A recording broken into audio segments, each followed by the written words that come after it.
আসসালামু আলাইকুম সুপ্রিয় দর্শক, কেমন আছেন সবাই? আশা করি সবাই ভালো আছেন। আজকের ভিডিওতে আমরা কথা বলবো মঙ্গোলিয়া কাজ সম্পর্কে। বর্তমান বাংলাদেশ থেকে বিভিন্ন এজেন্সি মঙ্গোলিয়া নিয়েতে কাজ করছে। মঙ্গোলিয়াতে মূলত কি কি কাজের উপর যাওয়ার সুযোগ রয়েছে এবং মঙ্গোলিয়াতে আপনারা বর্তমানে যদি যেতে চান কি কি কাজের উপরে যেতে পারবেন সেসব কাজ সম্পর্কে আমরা বিস্তারিত ধারণা আপনাদেরকে দেব। অবশ্যই ভিডিওটি স্কিপ না করে আমাদের ভিডিওটি সম্পূর্ণ দেখবেন এবং নতুন ভিডিওটি সাবস্ক্রাইব করার জন্য আমাদের অবশ্যই চ্যানেলটি সাবস্ক্রাইব করে রাখবেন এবং নেক্সট টাইমে আমরা চেষ্টা করব এবং অনেক মঙ্গোলিয়া সম্পর্কে অনেক ধরনের ইনফরমেশন আপনাদেরকে দেওয়ার জন্য। চলুন তবে আমাদের যে মূল ভিডিওটি চলে সেটা স্টার্ট করি। আপনার প্রথমত আমরা বলবো যে মঙ্গোলিয়া দেশটি কিন্তু এশিয়ার ভিতর একটি দেশ, কারণ বাংলাদেশ থেকে অনেক এজেন্সি নিয়ে কিন্তু মঙ্গোলিয়া নিয়ে কাজ করে। এই মঙ্গোলিয়া মূলত বাংলাদেশে কি কি কাজের সুযোগ রয়েছে আজকে এইসব কাজ নিয়ে আমরা বেশ কিছু ইনফরমেশন দেবো। প্রথমত আপনাদেরকে বলি, মঙ্গোলিয়া দেশটি কিন্তু অনেক ভালো একটি কান্ট্রি। এইটা একটি ট্যুরিস্ট বেসড কান্ট্রি, যা এই দেশটিতে তারা যেতে চাচ্ছেন এবং আমি বলবো যে আপনাদেরকে জানতে হবে যে মঙ্গোলিয়াতে কি কি কাজের সুযোগ রয়েছে। তো প্রথমত কাজের কথা যদি বলি, এক্ষেত্রে ওয়ার্ল্ড কাজের চার্জটা সব থেকে বেশি, যেমন বিল্ডিং কনস্ট্রাকশন। এই কাজে মূলত আপনারা জানেন যে বিভিন্ন সাইট থাকে। অনেকে আছেন অভিজ্ঞ ইলেকট্রিশিয়ান এবং প্লাম্বারের কাজ জানেন এবং স্টিল ফিক্সারের কাজ জানেন, কার্পেন্টার শাটারিং এর কাজ জেনে থাকেন এবং mission tiles mason welding ফ্রিজিয়াম 3G 4G 6G বিভিন্ন ধরনের ধাপের যে কাজগুলো আছে বিল্ডিং কনস্ট্রাকশনে সেক্টরে। এবং আপনি যদি একটি দক্ষ কর্মী হয়ে থাকেন এক্ষেত্রে অবশ্যই কিন্তু আপনি মঙ্গোলিয়াতে আপনি যেতে পারবেন। তো কথা হচ্ছে সাধারণ কর্মীর চেয়ে কিন্তু বর্তমানে মঙ্গোলিয়াতে ওয়ার্কার যারা দক্ষ কর্মী আছে তাদের কিন্তু চাহিদা অনেক বর্তমান বেশি।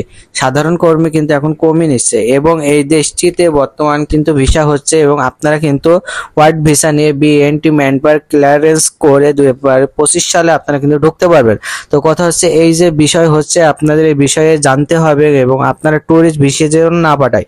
বিভিন্ন এজেন্সি আছে যারা বাংলাদেশের ভাইদের সাথে প্রতারণা করে থাকে এবং এই প্রতারণার ফাঁদ কিন্তু অনেক বড়। সেখানে আপনারা যদি ট্যুরিস্ট ভিসা দিয়ে যান এবং সেখানে কিন্তু আপনারা কাজ করতে পারবেন না, সেখানে অবশ্যই আপনাকে ওয়ার্ক পারমিট ভিসা নিয়ে কাজ করতে হবে। এবং অনেকে বলে ট্যুরিস্ট ভিসা দিয়ে ওয়ার্ক পারমিট ভিসা দিয়ে ওয়ার্ক পারমিট করে কাজ করতে পারবে, কিন্তু না ভাই, সেক্ষেত্রে আপনাকে কাজ করতে হলে ট্যুরিস্ট ভিসা দিয়ে যাওয়া যাবে না এবং আপনাকে ওখানে গেলেও ট্যুরিস্ট ভিসা দিয়ে যদি যান আপনাকে জেল জরিমানা করে এবং দেশে পাঠিয়ে দেবে এবং একটা ভালো জরিমানার কবলে কিন্তু পড়তে পারেন।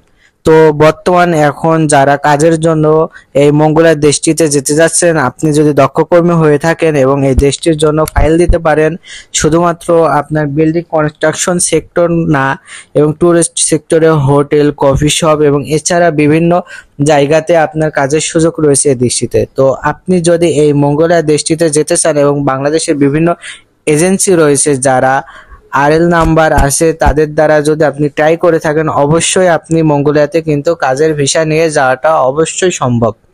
তো আমরা বিভিন্ন এজেন্সির সঙ্গে বর্তমানে আমরা কথা বলে দেখেছি যে বর্তমানে সত্যি কি ভিসা হচ্ছে।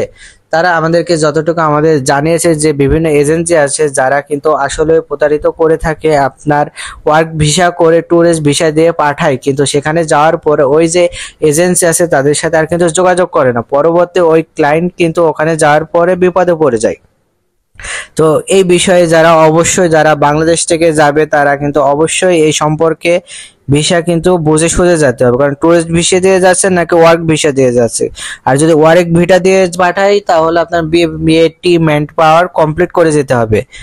তো আপনার যদি ভাই ওয়ার্ক ভিসা হয়ে থাকে বিমেটিমেন্ট যদি যা ঠিক হবে কিনা, যদি ভাই মঙ্গোলিয়া না আপনার যে কোনো দেশে যাইতে হলে ম্যান পাওয়ার ছাড়া আপনার যে কোনো দেশে কিন্তু যাইতে পারবে না, সরকার নিয়ম অনুযায়ী কিন্তু এটা ঠিক না। এক্ষেত্রে আপনার যদি এখানে কোনো বিপদ ঘটে থাকে সেক্ষেত্রে কিন্তু আপনি কখনো কোনো কিছু করতে পারবেন না। এক্ষেত্রে যারা মঙ্গোলিয়াতে বা বিভিন্ন দেশে কাজের জন্য যেতে পারবেন বিমেন্টি ক্লিয়ারেন্স করার পরে আপনারা অবশ্যই যাইতে পারবেন। তো অবশ্যই আপনারা আশা করি বুঝতে পারছেন এবং যারা বুঝতে পারেননি অবশ্যই আমাদেরকে কমেন্ট করে জানাবেন এবং ভালো থাকবেন সবাই এবং আমাদের চ্যানেলে যারা নতুন আসছেন আমাদের চ্যানেলটি সাবস্ক্রাইব করে আমাদের সাথে থাকবেন। আল্লাহ হাফেজ।